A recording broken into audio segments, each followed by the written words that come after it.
Natalie, you're a commissioning editor at Bookouture, which is a digital publisher of commercial fiction. It's a little bit different to other publishers. Can you tell us a bit about Bookouture and how you work there?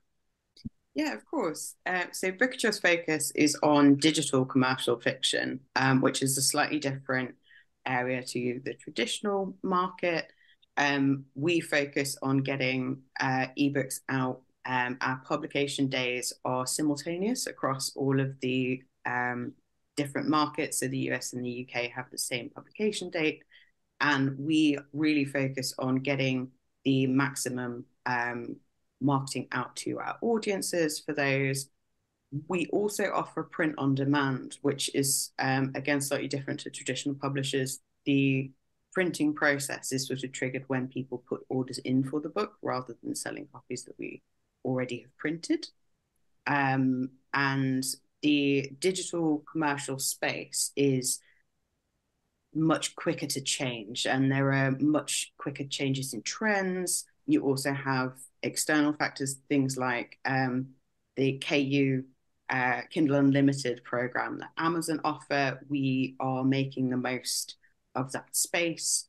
And we also are really data focused at Bookouture. So the digital publishing that we do is always informed by our kind of back end data gathering. So we look at how digital readers are reading, whether they are doing a la carte sales, so buying an individual book at a time, or whether they are on the subscription models, and how the different, those two, they're becoming different markets, and how those two are kind of changing and with different reader patterns as well. And so that's at the heart of kind of what we do.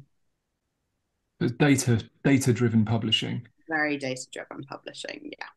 And what about you? What does a commissioning editor do? We have fingers in a lot of pies at Bookouture. So I acquire books. So I'm constantly reading submissions, getting in touch with agents, looking for kind of the next author that we want to get our hands on.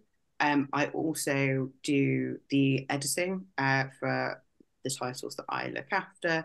We also are really author focused. So there's a lot of author communications to make sure that kind of the relationship is working the best that it can, whether that's through the editing stages, any pre-publication information, but also post-publication. We are constantly in touch. Once it's published, our relationship is not over.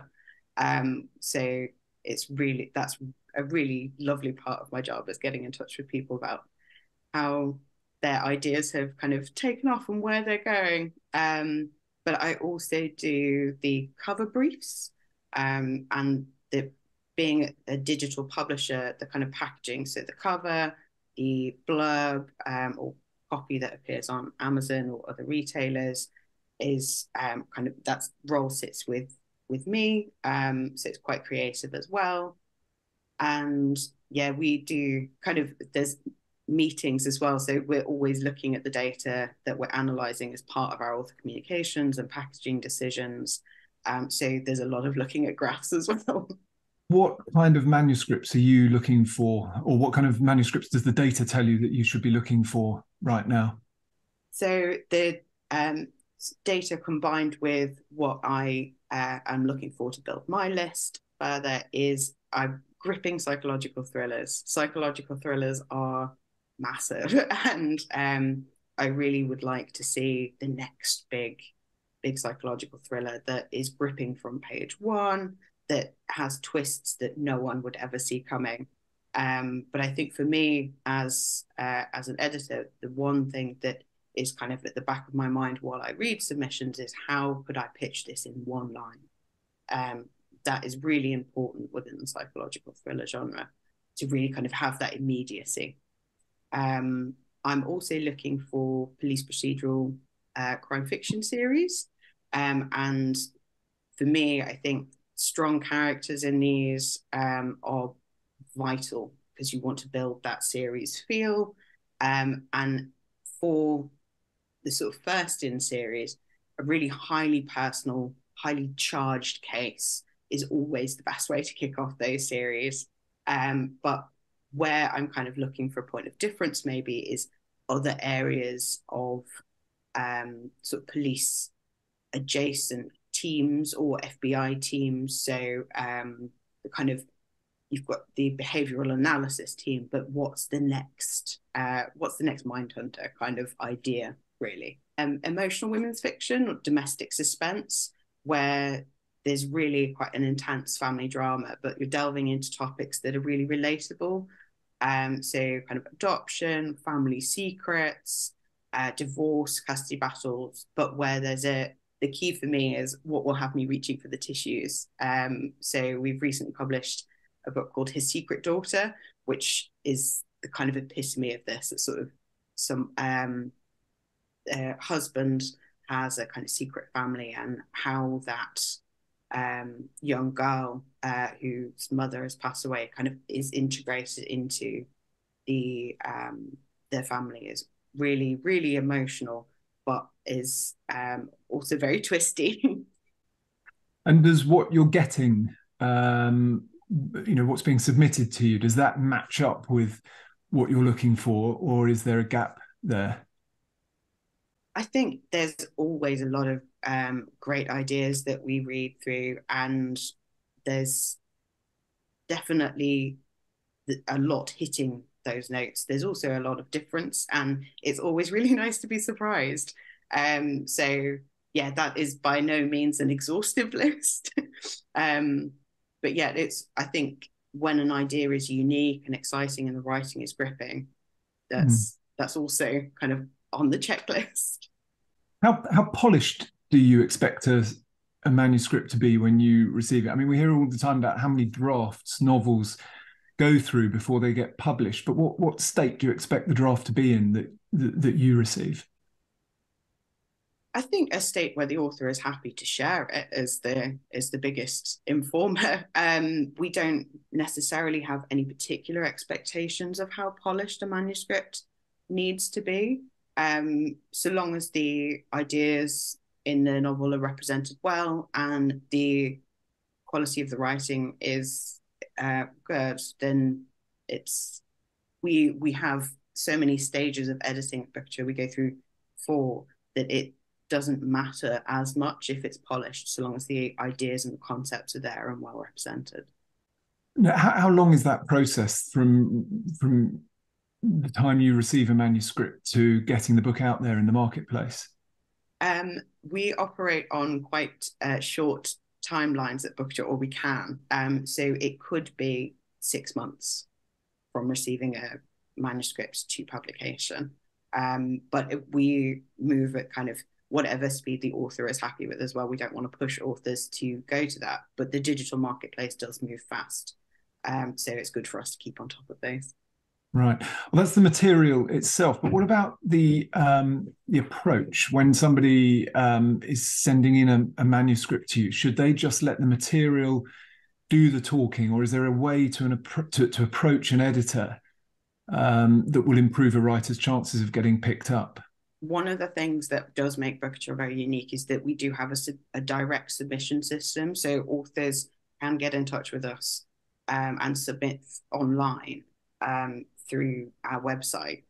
What I would say is that sort of factoring in reading time, that to get an initial response from us is about a week.